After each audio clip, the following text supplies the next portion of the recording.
Literary Analysis Part 1. What is deconstructionism? Deconstructionism is an approach to literature which suggests that literary works can have more than one meaning because language has more than one meaning.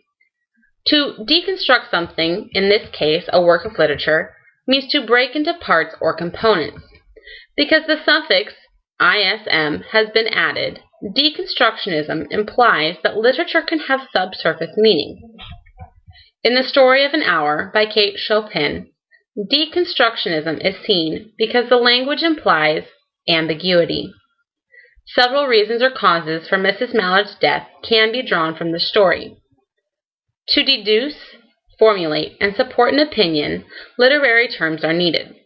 Some of these terms will be looked at and discussed today. Character. Character is a person or a thing described in a work of literature. For example, two characters in The Story of an Hour are Mr. and Mrs. Mallard. Rather than just being names, Chopin uses characterization, which is the process used to make the characters seem real. Mrs. Mallard is characterized as a young married lady with a heart condition. Through characterization, the author can create different types of characters. The first type of character can be a dynamic character, which is a character who changes from the beginning of the story to the end of the story. For example, Mrs. Mallard begins the story as a young lady who receives the devastating news of her husband's death. At first, she is grieved. However, by the end of the story, she has accepted her husband's unexpected and sudden death. Static characters contrast dynamic characters. A static character is a character who does not change from the beginning of the story to the end of the story. For example, Josephine is a static character. She is Mrs. Mallard's sister who breaks the sad news and demonstrates concern. But other than her messenger role, she does not change. A round character is a character who changes throughout the story, seems real and believable because of the described details, and has psychological depth. Mrs. Mallard is a round character because she is described in a way that is understandable and relatable. She is afflicted by a heart disease and a potentially unhappy marriage. She is fearful of new emotions as she copes with her husband's death. Through the process of coping, she realizes new freedoms and opportunities now that her husband is dead. In contrast, a flat character is a stereotypical character who does not change, has no depth, and is easily described. Again, Josephine, Mrs. Mallard's sister, is a flat character. The only details known are that she delivers the devastating news about her brother-in-law's death, and she is concerned for her sister. No physical or psychological details are provided. Every story has a protagonist. The protagonist is the main character in a literary work, or is the character that the story revolves around.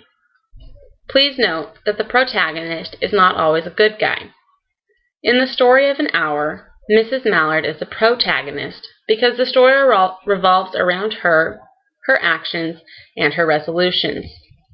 In addition, the antagonist is the character that opposes the protagonist or makes things difficult for the protagonist. Mr. Mallard is the antagonist because, although only referenced in the beginning, he challenges Mrs. Mallard's new freedom or accepted terms of his death. This is seen at the end of the story when he enters the house and she unexpectedly dies. Every story has a narrator, which is the person or the voice telling the story. Please note, there are several types of narrators. There can be a first-person narrator, which is the I voice. There can be a third-person narrator, which is a narrator that reports information and events. There can be a naive narrator, which is the narrator told from the perspective of a young child or a teenager. This type of narrator implies innocence or minimal life experience. There is an omniscient narrator, which is the all-knowing voice. This type of narrator knows everything that is going on, both within the characters and within the situations of the story. There's also the limited omniscient narrator, which is a narrator that has insight of some of the characters and reasons for events, but does not know or understand the information of the story. In the story of an hour, the narrator is an objective third-person narrator who informs the reader of what is going on and the changes occurring with Mrs. Mallard. This type of narrator reports information but does not know the internal thoughts or feelings of the character. Finally, the point of view is the perspective from which the story is being told. This directly relates to the narrator. As already mentioned, the story is told from the perspective of a third person narrating the events and changes occurring. Tune in next time for Literary Analysis Part 2.